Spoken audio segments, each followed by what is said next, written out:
The clock in the hallway struck 8, and the house answered with a hush that felt deliberate. On the table by the window sat a folded set of reading glasses and a cup of coffee going lukewarm. My phone lit the grain of the oak with a cold square of light.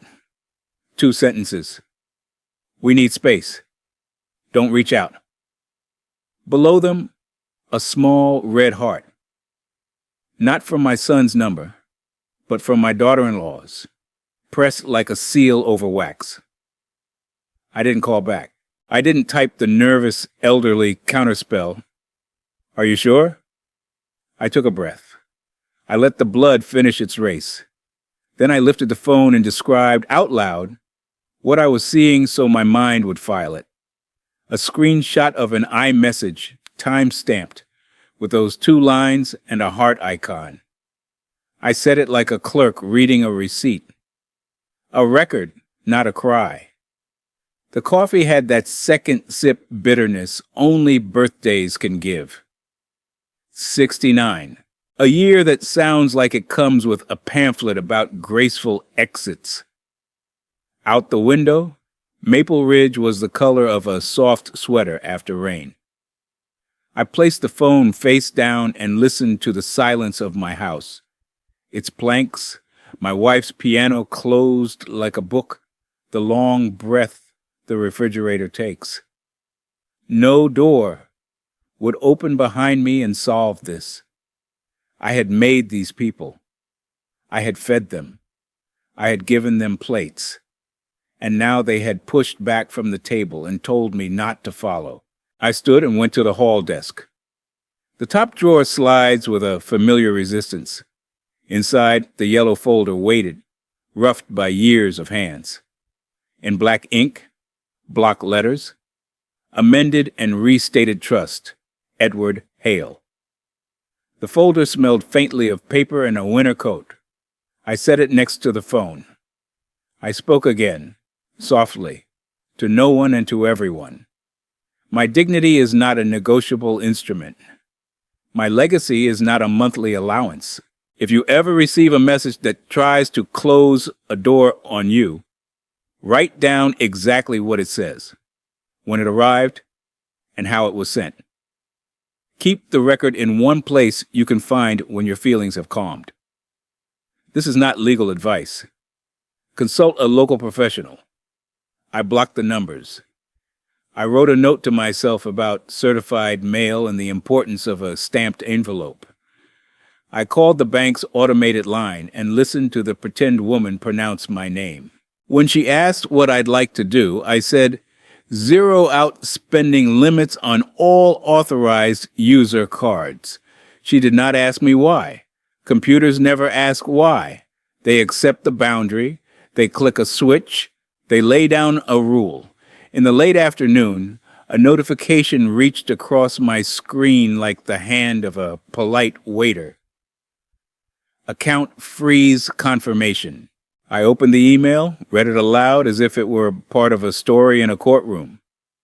The account would require my authorization for any outgoing transfers, any changes to beneficiaries, any fresh doors left ajar.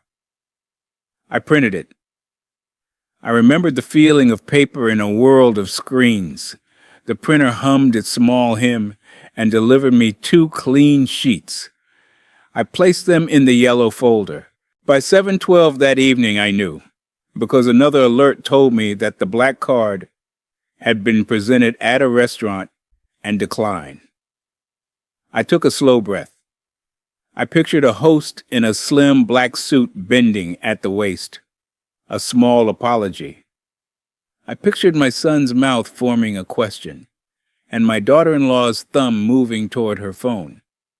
I imagined their faces learning the shape of the word no. Or, if you must pause access you've been funding, do it in writing, through official channels that produce receipts, and ask your bank to flag unusual activity so you are notified in real time. This is not legal advice. Consult a local professional. The next morning, I saw Walter across the hedge. He is a retired policeman whose roses are the disciplined kind. He tapped the HOA notice pinned to my gate post with 2 fingers.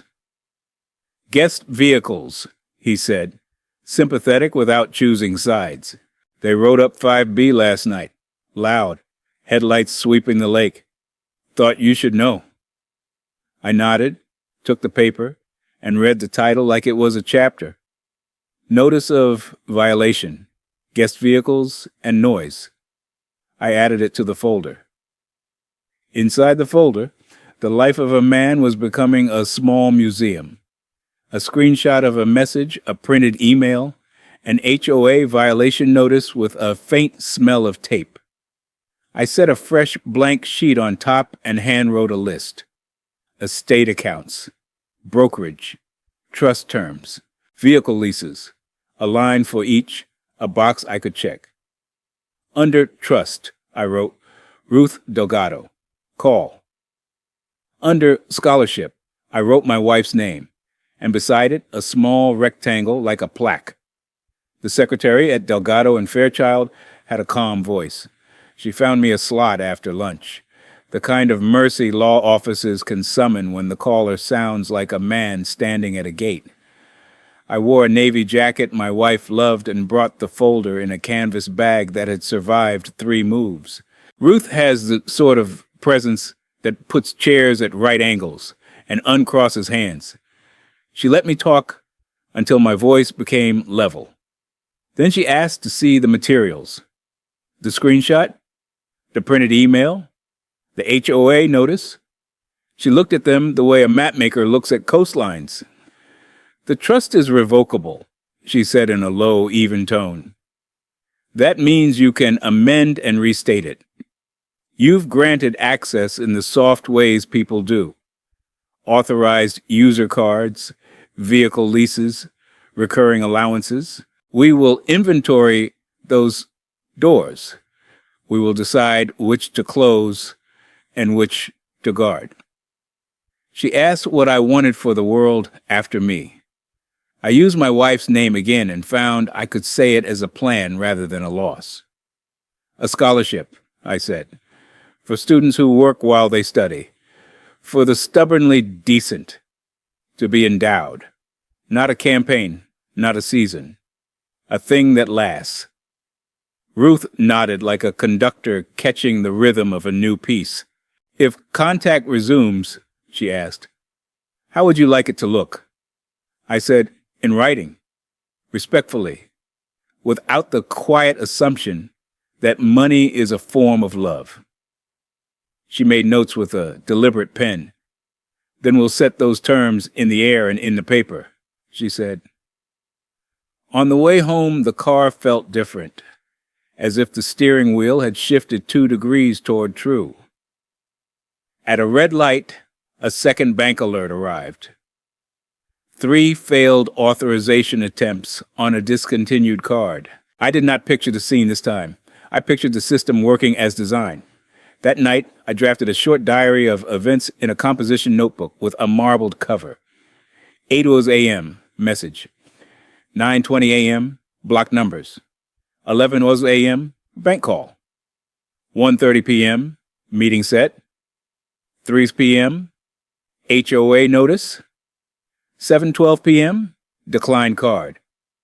I wrote times because they were proof and because they gave the day a spine. Ruth's office called the following morning and asked me to come in. The document lay on her desk like a completed bridge. Amended and restated revocable trust of Edward Hale. The title alone slowed my breathing.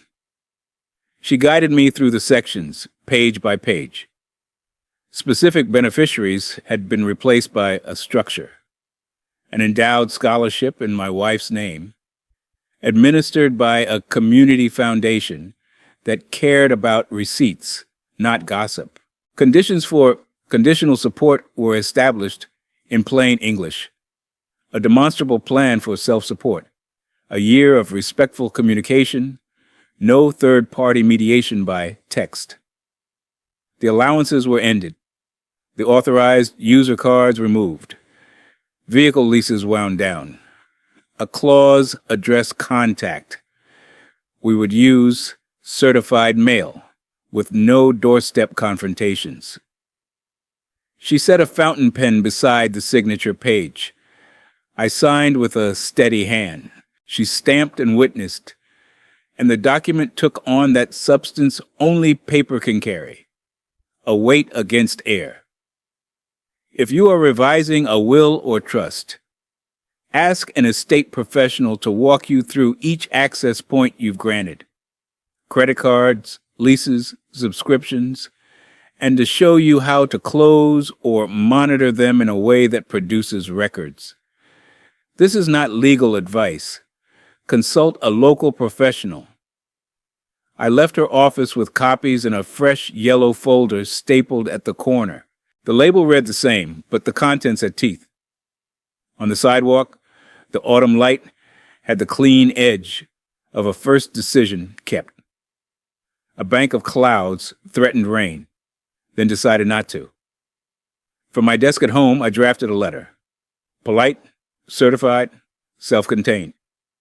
I wrote to my son and his wife. I described the changes. I said that if they wished to respond, they should do so by handwritten letter within 30 days. Not a text, not an email, not a confrontation at my door. I said I would be open to a conversation in a neutral public place with a witness present, if and when their letter acknowledged respect and a plan for independence.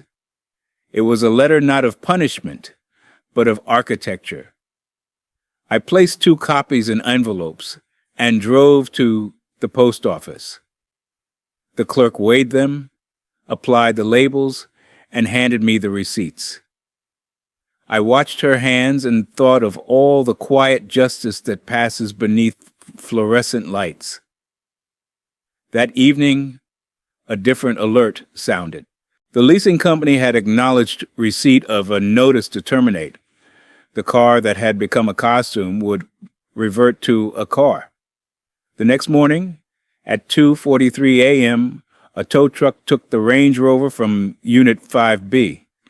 The slip they left behind read like a line from a play. Range Rover, Unit 5B, towed 2:43 a.m.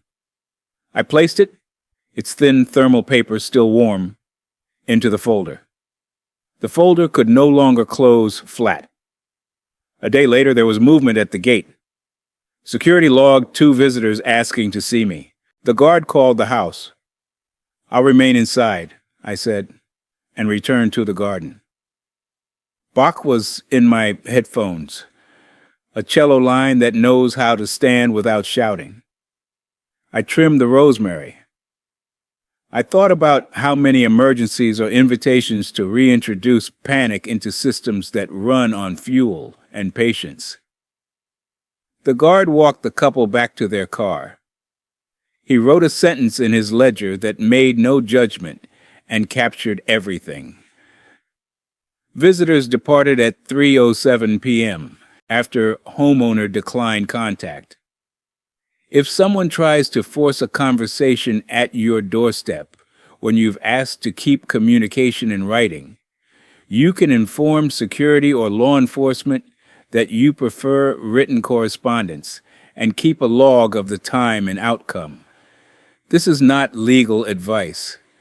Consult a local professional. Days took on a new arrangement.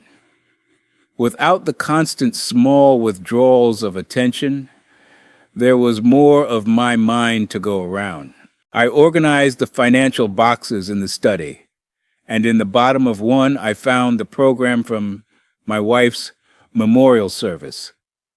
Her name in serif letters, a line of a hymn, the smell of white flowers I could almost call back. I placed the program not in the yellow folder, but beside the piano. Certain documents want daylight. At the bank, Marcus, the relationship manager who never pretended his job was anything but arithmetic and care, walked me through the final confirmations. He read back my instructions as if he were narrating a flight plan. All disbursements by my approval only.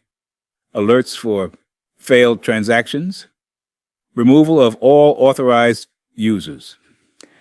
He asked me gently about the scholarship endowment. I told him the number. He did not blink. He said, "There's a foundation we like. They don't advertise, they report." He printed a sheet that explained the structure in crisp language and straight lines. We shook hands in the lobby like two men deciding the right size of a boat. The HOA fines posted and were paid. Rules are not enemies. They are agreements we sign so our neighbors can sleep. Walter waved at me while deadheading roses, and I waved back. He didn't ask for the story because good neighbors don't fish with other people's lines. He nodded at the truck that came at night and the quiet that followed, like you nod at weather doing its job. In spare hours, I practice saying simple things in simple ways. I will meet you, if. I will read your letter, when. I will no longer fund what hurts you and me. I wrote them as sentences and stood them on the mantel. Words, when arranged carefully, hold weight without shouting. The first of the certified receipts returned with their domestic route histories, stamped on the back. The small journey of a boundary through sorting centers and scanners. 30 days is a ripe amount of time. It lets tempers drain and habits show themselves. It also teaches you how to live in the space you've declared. I learned to cook for one without the sound of a television filling the house. I learned to sit by the piano and let silence complete a phrase she once played. On a Wednesday, Ruth called to confirm the trust had been recorded in the ways that matter. Copies where they should be. The bank on file. The foundation engaged. You did the hard part, she said. You decided to be kind without being permissive. I told her this felt less like hardness and more like the shape of a riverbed, firm enough to hold a current, giving enough to let it pass. Late that week, the alerts slowed. You can feel when a pattern stops, trying to resurrect itself. The phone rested. The house stopped bracing for the next polite emergency. I took the yellow folder out to the table by the window and opened it fully. On the top page, in my handwriting, the list had more check marks than blanks. Beneath it, the screenshot of the iMessage, the bank's account freeze confirmation, the HOA notice of violation, the tow receipt with its night-hour signature, then the spine of it all, the amended and restated revocable trust. A book I never wanted to write and could not live well without. If you are setting boundaries with family around money, write them as agreements you can keep and measure, and send them in a form that creates a record. Do not negotiate by text in the heat of feeling. This is not legal advice. Consult a local professional. A week after the letters went out, a plain envelope came back with a return address I recognized. Inside was a single sheet of paper with no salutation and a line that said, "We'll see you whether you like it or not." I read the sentence twice. Then I put the letter in the folder and took a walk. When I returned, I sent Ruth a scan. She replied with 2 sentences and an attachment. "You have set a communication boundary," she wrote. "We will reinforce it." The attachment was a brief template affirming the certified mail-only condition and referring any further unannounced visits to security. I mailed it, certified, with a receipt. The world is so loud that quiet can feel like an accusation. But quiet is also a stance, a good chair. In the garden, Rosemary and Mint put their argument on the wind. Somewhere across town, A restaurant rang up a bill on a different card, and the evening made its ordinary peace. I collected the mail, made a simple dinner, and sat at the piano bench with the folded program beside me. My hands rested where hers had rested. I did not play. I let the instrument hold the silence and imagined the scholarship plaque with her name, anchored on a wall where young people would pass and not know us, and not need to. Nothing about this felt victorious. It felt correct. It felt like choosing a road and then building the guardrails so my own tired hands would not steer me off it when the night got long. The message on my birthday had done me a favor I wouldn't have asked for. It clarified the shape of the table we were sitting at. It made me decide whether the meal was going to be food or performance. It turned out I still like bread and butter and a single glass of wine. It turned out I could taste again. By the time autumn pushed its clean wind through the screen door, consequences had arranged themselves like chairs after a meeting. Word reached me in sideways ways. A friend of my son's canceled a weekend at the lake. The couple's names softened on social invitations. The restaurant that once kept a dessert for them like a pet stopped holding it. None of this was my doing. It was gravity working on a story when money steps back and behavior has to stand up on its own legs. A third letter arrived, this one on curling stationery with a watermark like rain. It did not apologize. It did not threaten. It explained the practicalities of discomfort. Moving is expensive. Jobs are hard to come by when you've treated work like weather. I placed the letter in the yellow folder, not because it was evidence of wrongdoing, but because it was part of the weather report. I made tea. I sat with it. I let its heat fade. When Ruth called, it was to confirm the filing dates that matter in a quiet life. The day the amended trust was witnessed.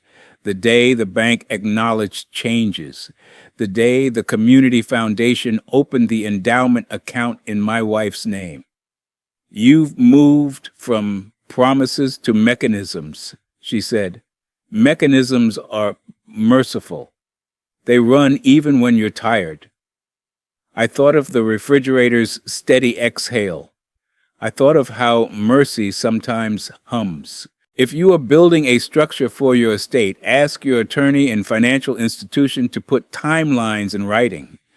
Effective dates, notice windows, renewal periods, so you can refer to paper instead of memory. This is not legal advice. Consult a local professional. A meeting at the foundation became a kind of ceremony without a stage. Their conference room had a long table that was ordinary on purpose. On it, a small bronze plaque mocked up in paper. My wife's name, the word scholarship, a line about work and study braided together. The director, a woman with a librarian's precision, asked about criteria. I said I wanted the scholarship to prefer persistence over performance, the kid who stocked grocery shelves at dawn and read at night. She smiled like she had a file of faces ready for the description. Marcus from the bank sent over the transfer. The director showed me how the reports would work. Quarterly, clear columns, no flourish. I signed. The room did not applaud. It held a silence that felt like a key turning. Back home, I wrote a note to my wife and slid it behind the framed photo on the mantel. Your name will be said by people we will never meet. I pictured a lobby with a wall of small names, and a student pausing to run a finger over the embossed letters without knowing why. The future does that. It uses what we leave and never rings to tell us. In the nights when sleep behaved, I found myself walking through our old memories, looking for places where boundaries were soft. They're always soft, around tenderness. That softness had let extra keys be made, authorized user cards, leases under my company's umbrella, the quiet habit of "I'll take care of it," spoken before a real need was named. In the new script, I kept my sentences short. I kept my verbs honest. I will help you find, not I will get it for you.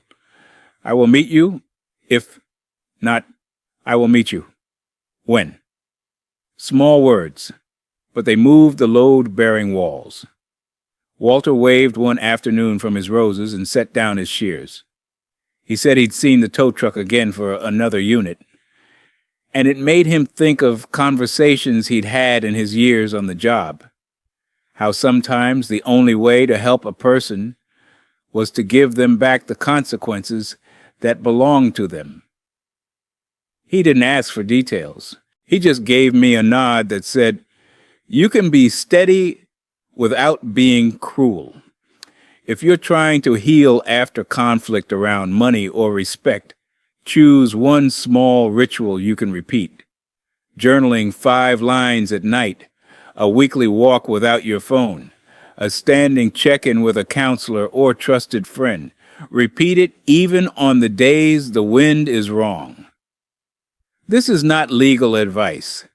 Consult a local professional. The job search rumor reached me third hand. My son had met with a career counselor at the library downtown. The counselor was a woman who had taught resume classes at the community center for a decade and whose office shelves held more binders than books. I imagined him sitting in a chair that squeaked, answering questions he'd never had to answer, learning that the tone you use with a parent cannot be exported to a stranger with a calendar and a pen. Learning is a form of apology. It says, "I didn't know. I intend to. I was careful with hope." Hope is a good dog. It comes when called, but it cannot distinguish between a game and a hunt. I fed it small pieces and kept it near the back door. When the first foundation report arrived, just a PDF with rows and sensible fonts, I read it twice.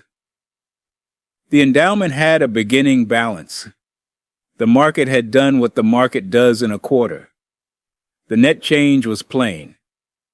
2 students had been recommended by the committee. Their essays were summarized in 1 sentence each. One worked nights at a warehouse and was studying nursing. The other was translating for parents and learning computer repair. I didn't need more. The report did not flatter me with narrative. It simply showed me my wife's name doing work. At the end of the 30-day window I had set in my letter, 2 envelopes arrived. One was thick and typed. It contained a plan without apology, a budget drafted by someone else, apartment listings circled in a city I don't know, a list of deliverables that made our relationship read like a contract.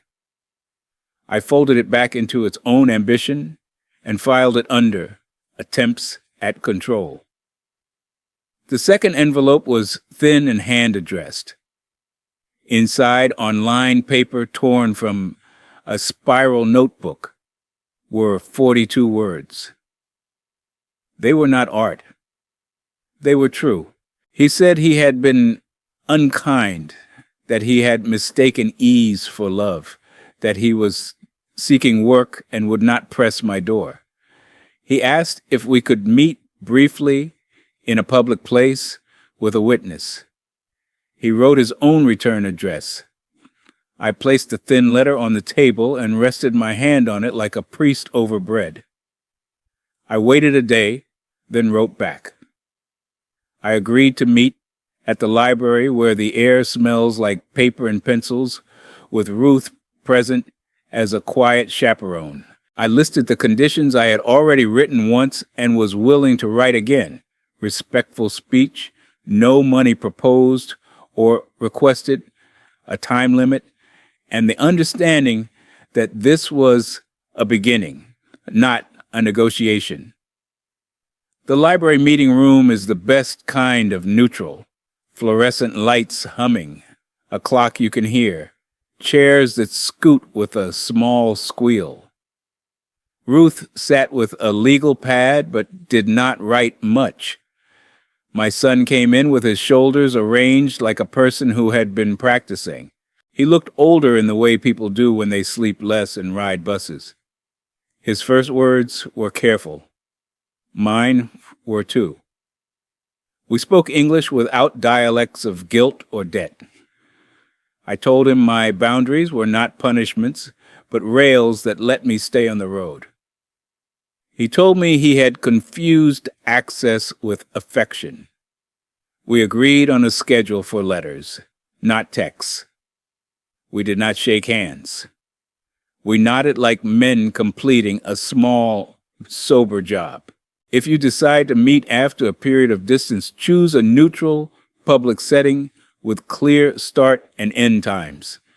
Put your expectations in writing and bring a trusted witness if you can. This is not legal advice. Consult a local professional. The days that followed did not become a montage of joy. They became something stronger, ordinary. A letter every 2 weeks that lived in the space between us without trying to jump the gap. Updates about interviews and a temp job stocking shelves. A mention of an evening class in accounting basics. Each letter ended with the same sentence. I appreciate the chance to try again. I answered with the same closing. I respect the work you're doing. The scholarship ceremony arrived like a small holiday I didn't know I needed. The foundation held it in the municipal library auditorium. No gowns, no spotlight. The 2 students stood at a lectern that had seen 1,000 PTA meetings. I was asked to say a few words. I kept them short and spoke my wife's name as if I were placing a bowl of water on a table. Useful, clear, necessary. When I sat down, the applause felt like rain on a metal roof. Steady, not sentimental. I looked at the wall where, someday soon, a plaque would be screwed in at shoulder height. I pictured a hand brushing it in passing. On my porch that evening, a white envelope waited. No return address, but the handwriting was his. Inside, a receipt for a month's rent paid from wages, not loans, and a note that said simply, I am learning to like bread and butter. I smiled at the theft of my line and its honest return. I put the receipt in the folder, which by now had become an archive of a small trial and its verdict. I went inside and tuned the piano. Not with a professional, just with a screwdriver and stubbornness, bringing notes into a closeness they hadn't felt in years. The sound was not perfect, but it was tender. Sometimes you keep instruments alive not to play them, but because keeping them alive keeps you alive. My phone stayed quiet, and the quiet felt earned. When it did buzz, it was the foundation. With a question about whether we'd like to include a short statement on the scholarship page, I wrote, for the workers who study and the readers who stock shelves, for the ones who don't confuse easy with good. They wrote back thank you with a period, which is how grown-ups say gratitude. The terms of my amended trust did not loosen. Structures that protect dignity do not relax because the air is warm. They hold even when the people inside them are smiling. If a storm returns, the rails are there. If peace deepens, the rails do not interfere. That is the advantage of mechanisms over moods. In the garden, rosemary thickened. Walter asked if he could take a cutting. I said yes, and felt the odd, rightful joy of seeing something you've tended begin again in someone else's soil. I thought about legacy, that tired word that wakes up when you give it a job. Mine would be measured in checks to a foundation and letters between a father and a son and the absence of a car in a spot it didn't belong. The night before winter staked its claim, I placed the yellow folder in the safe, behind the deeds and the passports. The folder had done its work. It had been a mirror, a shield, a scripture written in invoices and certified receipts. I closed the safe and listened to the latch engage like a soft verdict. Then I wrote a final note in the diary for the year. We chose small good things and let them be enough. If you are closing a chapter and opening a gentler one, keep your tools simple. A folder, a notebook, a calendar, a few sentences you can say even when your throat is tight. Let structures carry what your heart shouldn't have to. This is not legal advice. Consult a local professional. On a morning shy of snow, a text arrived from an unknown number. It said only, "Dad?" I didn't answer by text. I opened a drawer and took out a note card. "Yes," I wrote. "Library, Wednesday, 10 a.m. Ruth will be present. I'm proud of your steady steps." I sealed the envelope, addressed it in my deliberate hand, and walked it to the mailbox. It made the small sound of a thing beginning. The flag went up. The world, enormous and ordinary, kept its balance. Comment CTA. Have you ever set a boundary with someone you love? What small mechanism helped you keep it when feelings tried to move the line?